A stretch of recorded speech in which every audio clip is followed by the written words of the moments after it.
¿Qué tal están, compañeros? Espero que se encuentren muy bien. El día de hoy hablaremos de síndrome coronario agudo, angina inestable, infarto agudo al miocardio sin elevación del segmento ST. Les quiero invitar a que se suscriban al canal y que sigan nuestra página en Instagram, donde estamos subiendo intervenciones quirúrgicas y videos e información de su interés. Ya saben, en Instagram nos pueden encontrar como Todo sobre Medicina YouTube. Para empezar a hablar de lo que es el síndrome coronario agudo, tenemos que saber de que este se produce por la erosión o la ruptura de un ateroma, dando lugar a la formación de un trombo intracoronario, provocando así la aparición de lo que es la angina inestable, el infarto agudo del miocardio o incluso la muerte súbita de nuestro paciente.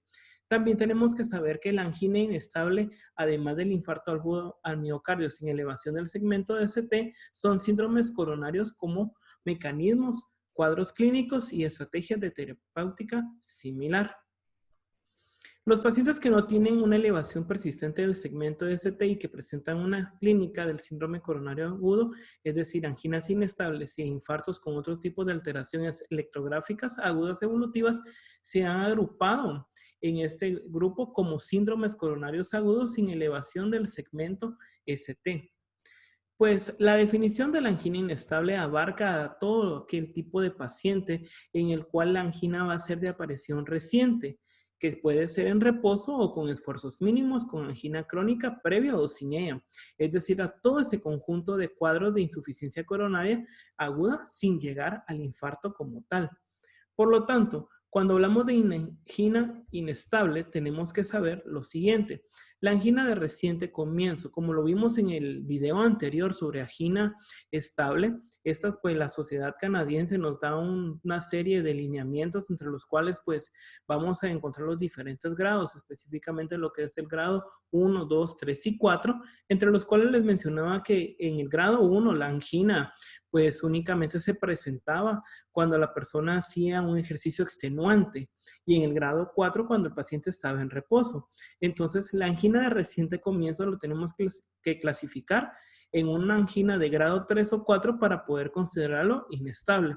También la angina acelerada o progresiva va a ser aquella angina que va a empeorar en el último mes en frecuencia, intensidad, duración y el umbral de esfuerzo, es decir, que tanto la persona va a tener que hacer actividad física para que empiece a presentar ese cuadro clínico. La angina de reposo, que va a ocurrir de forma espontánea sin relación aparente con un aumento de la demanda miocárdica de oxígeno. Y luego lo que es la angina posinfarto, en la que aparece, depende del infarto agudo del miocardio durante el primer mes de evolución.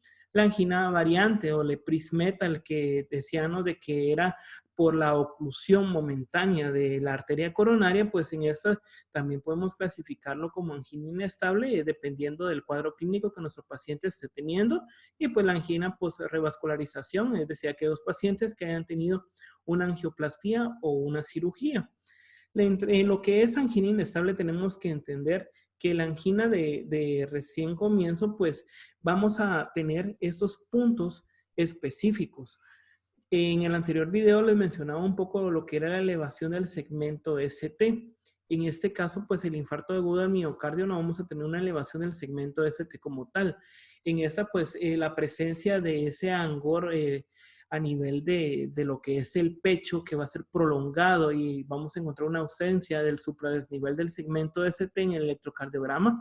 Esto se va reflejado por el supradesnivel del segmento ST, la onda T que se va a encontrar negativa, e incluso la ausencia del desarrollo de ondas Q a nivel de nuestro electrocardiograma. ¿Qué aspectos fisiopatológicos tenemos que tener en cuenta con nuestro paciente? Al igual que lo que era la angina estable, pues podemos ver que había una triada en relación a lo que era la biopatología. Estaba la disminución del aporte de oxígeno, el aumento de la demanda de oxígeno por parte del miocardio, es decir, que puede ser una combinación de estos dos o incluso que se añade la obstrucción coronaria causada por lo que es la aterosclerosis a nivel de la primera ramificación de la arteria aorta, es decir, la arteria coronaria. Pues este cuadro clínico de angina inestable va a incluir el inicio de una nueva angina intensa, la angina en reposo con actividad mínima y de aumento reciente de frecuencia e intensidad de la angina crónica.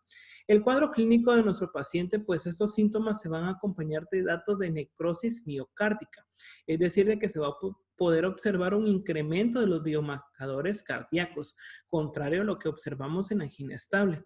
Y pues los datos de nuestro electrocardiograma se van a encontrar alterados con lo que ya mencionamos anteriormente. Al momento de hacer la exploración física de nuestro paciente, hay que tener en cuenta de que igual que una angina, pues el dolor va a ser prácticamente el mismo. Vamos a tener ese dolor a nivel del pecho, un dolor retroesternal o su equivalente a la angina, es decir, el dolor que va a presentarse a nivel retroesternal, que se va a irradiar a lo que es el brazo izquierdo, rara vez lo que es el brazo derecho, que va a llegar hasta la parte inferior de la mandíbula y que había que diferenciar de lo que era específicamente un dolor de muelas. Vamos a encontrar a nuestro paciente diaforético, aquel paciente que va a tener una sudoración profusa, que vamos a encontrar también los signos a nivel de la piel, una piel pálida, una piel fría, un paciente taquicárdico y que puede presentar estertores en ambas bases pulmonares, es decir, esto puede ser secundario a una insuficiencia cardíaca, el edema en los pulmones puede ser secundario a una insuficiencia cardíaca y esto puede llevar a una angina inestable y pues observar si la región isquémica a nivel del corazón es grande también.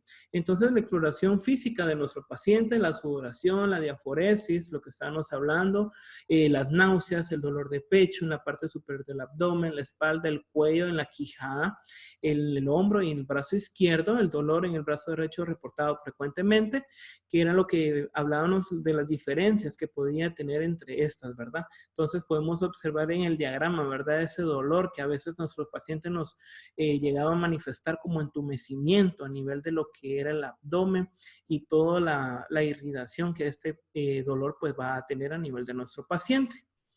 En el electrocardiograma pues vamos a observar frecuentemente la depresión del segmento ST o la inversión de la onda T, a diferencia del infarto al miocardio pues que no aparecen ondas Q. La presencia de un electrocardiograma no nos va a excluir las posibilidades de que nuestro paciente tenga un síndrome coronario agudo y por esto es un examen de baja sensibilidad. Para poder descartar si nuestro paciente tiene un síndrome coronario agudo, pues vamos a utilizar los biomarcadores de laboratorio, que son los que prácticamente nos van a mostrar el grado de complicación de nuestro paciente. Entonces, para eso vamos a tener que realizar el electrocardiograma. Entonces, en el síndrome coronario agudo, cuando tenemos una elevación del segmento ST, vamos a observar el aumento de la troponina y de lo que es el CKMB, que es un biomarcador cardíaco específico de lesión a nivel cardíaca, y luego lo que es el síndrome coronario agudo sin elevación del segmento ST. En ese podemos encontrar positivo lo que es la troponina y negativo pues cuando se va a tratar de una angina inestable, pues estas vamos a encontrar un infarto agudo sin elevación del segmento ST, contrario a lo que es la angina inestable, ¿verdad? Entonces, si nuestro paciente no tiene elevación del segmento ST, puede ocurrir que un trombo esté ocluyendo. Esto pasa en el 35 al 75% de los pacientes. Vamos a encontrar áreas de menor necrosis, una mortalidad hospitalaria menor y un aumento de la mortalidad a largo plazo. En cambio, si encontramos una elevación del segmento ST, esto pues nos está diciendo de que va a haber un trombo que esté ocluyendo a nivel de la arteria en el 90 al 95% de los pacientes. Eso se va a traducir a una mayor necrosis, una mayor mortalidad hospitalaria e incluso una menor mortalidad a largo plazo. Es decir, que la calidad de vida que nosotros le podemos dar a nuestro paciente va a estar reducida por esos aspectos. Luego, pues el mayor riesgo de isquemia en una elevación del segmento ST va a estar asociado a la trombosis espontánea y a los espasmos que puedan suceder. Y la mayor prevalencia de la enfermedad en el caso de los multivasos, el 75% pueden estar afectados, incluso la circulación colateral. Y pues en este caso no va a ser útil el tratamiento trombolítico. En cambio, cuando tenemos elevación del segmento ST, sí, porque aquí tenemos un menor riesgo de isquemia recurrente, tenemos un bajo porcentaje de trombólisis y es de forma espontánea y los espasmos también se van a presentar en un bajo porcentaje, una menor prevalencia de la enfermedad de multivasos y en la circulación colateral y pues aquí sí va a ser útil lo que es el tratamiento trombolítico. Entonces, el síndrome coronario agudo sin elevación del segmento ST, el riesgo clínico pues va a ir orientado hacia es alto, intermedio o bajo. Si es alto, pues un infarto al miocardio sin elevación del segmento ST puede ser alto. Incluso si encontramos en niveles intermedios o bajos, podemos observar una angina inestable como tal. Entonces, ¿cuáles son los biomarcadores de los que yo les platicaba que eran realmente lo que nos va a ayudar a clasificar a nuestro paciente? La isozima MB de la creatinina quinasa o CKMB y las tromboninas cardíacas específicas, es decir, marcadores más sensibles y específicos de necrosis cardíaca y que se van a incrementar cuando tenemos un infarto agudo del miocardio sin elevación del segmento ST. Entonces, los más utilizados son la troponina T1, que son las más recomendadas en estos pacientes, lo que es el CKMB y lo que es la mioglobulina. Estos pueden llegar a ser tardíos en su presentación, incluso al llegar a ser detectados. Por lo tanto, hay que repetir la medición de los biomarcadores de 4 a 8 horas, incluso 12 horas después del comienzo de la sintomatología de nuestro paciente. Estos biomarcadores nos van a dar a nosotros una especialidad cardíaca y duración en relación a su elevación y pues nos van a orientar un poco a lo que es la fisiopatología o lo que puede estar afectado con nuestro paciente. Hay que tener en cuenta que la proteína C reactiva, que es un biomarcador de inflamación, no tiene ninguna especialidad cardíaca. Igual lo que es el amiloide sérico A, lo que es la activación plaquetaria. Incluso la selectina P y la fibrina soluble no van a tener ninguna especialidad, es decir, no va a poder presentar ningún aspecto que nos oriente a una enfermedad cardíaca, pero en el caso de glicógeno fosforilasa B, este sí, vamos a observar, igual la mioglobulina, no, aunque no tiene una especificidad cardíaca, sí nos orienta mucho a lo que es una necrosis miocárdica. El CPK-MB, que es lo que les mencionaba, también tiene un alto índice de especialidad cardíaca, y lo que es la troponina T y la troponina I, que estas sí van a tener una alta especialidad cardíaca. Estas van a ser detectables de 10 a 14 días, incluso de 4 a 7 días en el caso de la troponina T, y nos van a orientar a necrosis miocárdica, como ya se los he mencionado. Entonces, los niveles altos de esos marcadores nos permiten diferenciar entre un infarto del miocardio sin elevación del segmento ST de los que tienen una angina inestable. De igual manera, pues nos permite, hay muchas escalas que nos permiten acceder prácticamente a la información y poder asignar a nuestro paciente si tiene una predicción o un riesgo de trombólisis e infarto de miocardio. En este caso encontramos lo que es la escala de TIMI, en la cual pues nos presentamos a pacientes que tengan una edad mayor a 65 años, 3 o más factores de riesgo de enfermedad coronaria, que sean fumadores, que tengan una obesidad mórbida, que tengan bajo mal estilo de vida, puede ser factores de riesgo para una enfermedad coronaria, una estenosis coronaria conocida mayor o igual al 50%. Esto pues ya lo hablábamos en su momento, cuando hablábamos de lo que era parte de la oclusión de las arterias aorta y cómo la reducción de la luz podía afectar los niveles de elevación de la presión en relación a las válvulas. Así que les sugiero ver ese video, que se los voy a dejar por acá arriba para que lo puedan observar. 2 o más episodios de angina dentro de las últimas 24 horas. El uso de aspirina en los últimos 7 días y la elevación de los marcadores séricos. Todas estas pues van a tener la clasificación de un punto, siendo la elevación de los marcadores cardíacos los que van a dar mayor valor predictivo.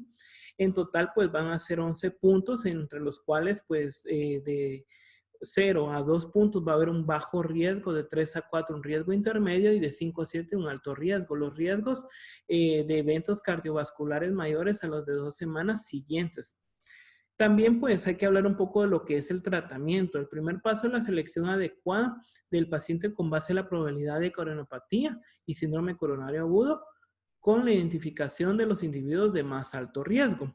Entonces, ¿el tratamiento a qué va a ir orientado? Pues va a ir orientado a lo que es a tratar el trombo intracoronario desencadenante de la oclusión y va a ir también encaminado a lo que es la restauración del equilibrio entre el riesgo y la demanda de oxígeno por parte del miocardio.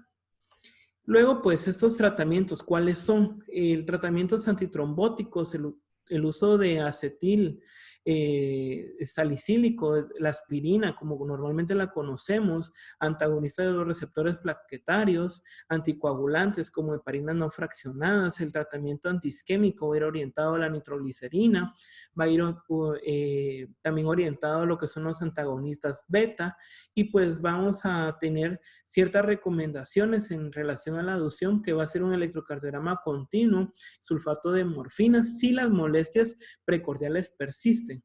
Y pues hay que también considerar el uso de estatinas en estos pacientes. Luego, pues en relación a lo que es el síndrome coronario agudo, pues vienen lo que son los diagnósticos diferenciales. ¿Qué podemos sospechar en relación a nuestro paciente? Pues los diagnósticos diferenciales cardíacos, una miocarditis, una pericarditis, una miopericarditis, una miocardiopatía, una valvulopatía, pues pueden ser específicamente diagnósticos diferenciales en relación a un problema cardíaco, pulmonares, la embolia pulmonar, infarto pulmonar, neumonía, pleuritis, también el proceso de parasitismo, en el caso de la anemia falciforme, procesos vasculares, gastrointestinales y ortopédicos también nos pueden orientar a un diagnóstico diferencial en relación a esta enfermedad. Por lo que es muy importante saber lo que son los antecedentes de nuestro paciente y poder distinguir bien la clínica. Entonces, compañeros, esto ha sido todo por el día de hoy, un video bastante breve en el cual pues espero que les sirva mucho. Recuerden suscribirse, darle like al video y pues estar pendiente de cada una de las cosas que estamos publicando en nuestra página de Instagram. Los dejo y hasta la próxima.